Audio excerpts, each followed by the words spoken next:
Fala pessoal, bem-vindo ao 13º episódio da nossa série Redstone Básica. Hoje veremos como você pode se profissionalizar na Redstone. Então bora lá! Bom, ao longo dessa série nós fizemos diversos circuitos, mas não especifiquei por que e como que a Redstone se assemelha à eletrônica da vida real. Então hoje eu vou mostrar isso. Bem, desde que a eletricidade foi descoberta, as pessoas vêm fazendo engenhocas bem interessantes, como por exemplo computadores e telefones. Com isso, alguns circuitos se mostraram muito úteis por serem usados em quase todos os circuitos, os Logic Gates. Por causa disso, as pessoas criaram símbolos para eles. Assim, as pessoas podiam representar eles apenas com desenhos bem fáceis de fazer, sem ter que desenhar todos os componentes bem certinho. A Redstone foi criada para simular justamente os Logic Gates, por isso que ela é comparada a circuitos digitais da vida real. E bom, nessa série a gente conheceu os Logic Gates, mas não viu esses desenhos, então nesse episódio conheceremos eles. E isso é muito útil para você ficar bom em Redstone. Isso porque quando você quiser pesquisar um circuito na internet, é só olhar um desenho. Ok, então nesse episódio eu vou mostrar o desenho de cada Logic Gate, como por exemplo a NOT. Bom, um NOT, ele pode ser mostrado como uma bolinha branca por dentro, como eu vou mostrar aí na tela. Sendo que a porta Logic Gate em si, NOT, ela é feita dessa forma aí que eu vou estar mostrando na tela.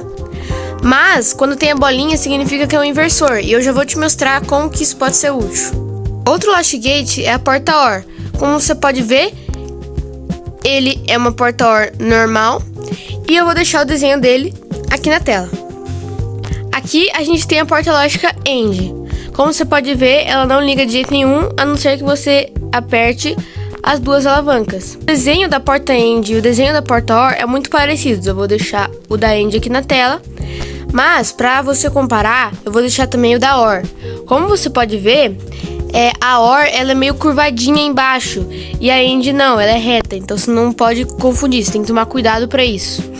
Outro Logic Gate é a porta NOR.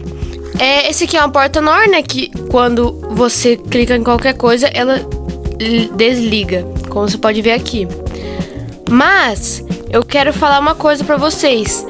Lembra que a gente viu que o inversor pode ser uma bolinha?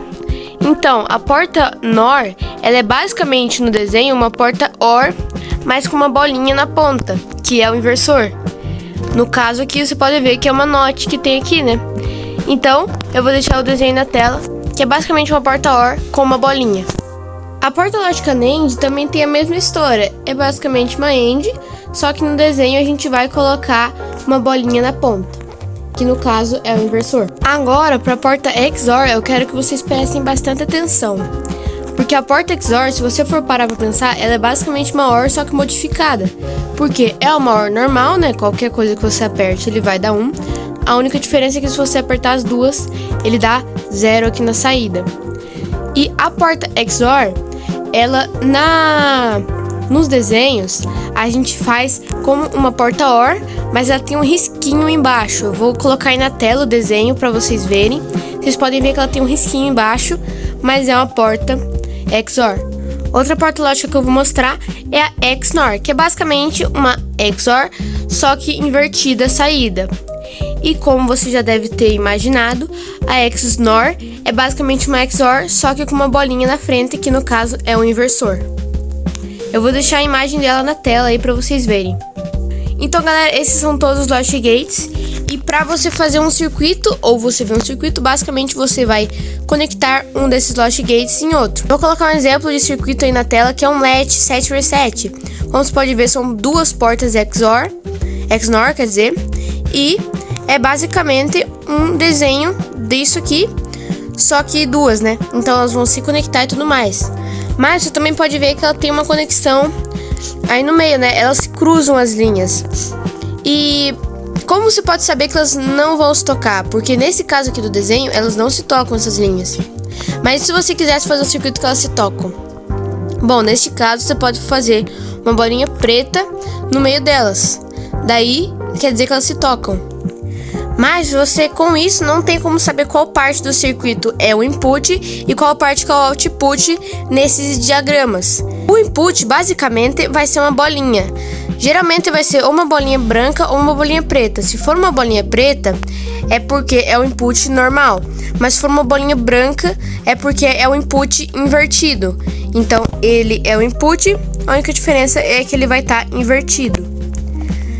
Já o output geralmente é um quadrado, que sempre vai ser branco. Mas, se você quiser, você também pode deixar ele preto, que significa que ele está ativo. Mas daí é muito específico o caso que você quer mostrar quando o circuito está ativo. Por exemplo, se eu fosse fazer um diagrama desse circuito aqui, eu ia fazer uma bolinha branca, daí eu ia fazer conexão até o output seria branco, um quadrado branco. Mas se eu quisesse fazer um circuito que isso tivesse ativado, eu ia fazer com que o quadrado estivesse preto. Então, com isso, você pode entender circuitos que estão em desenho, como por exemplo um aí que eu vou colocar na tela, e você pode fazer eles no Minecraft, mesmo eles nunca terem sido feitos no Minecraft, apenas olhando o diagrama deles. Mas galera, então foi isso o vídeo, eu espero muito que vocês tenham gostado. Esse aqui é o último episódio da nossa série Redstone Básica, então acabou os episódios. Eu espero que vocês tenham aprendido bastante coisa. Mas eu ainda vou criar uma outra série aqui no canal que vai se chamar Redstone Avançada. Caso você tenha assistido essa série inteira aqui, adorou a série, aprendeu muita coisa, então eu recomendo bastante que você vá lá e assista a série Redstone Avançada. Então é isso galera, tchau, tchau.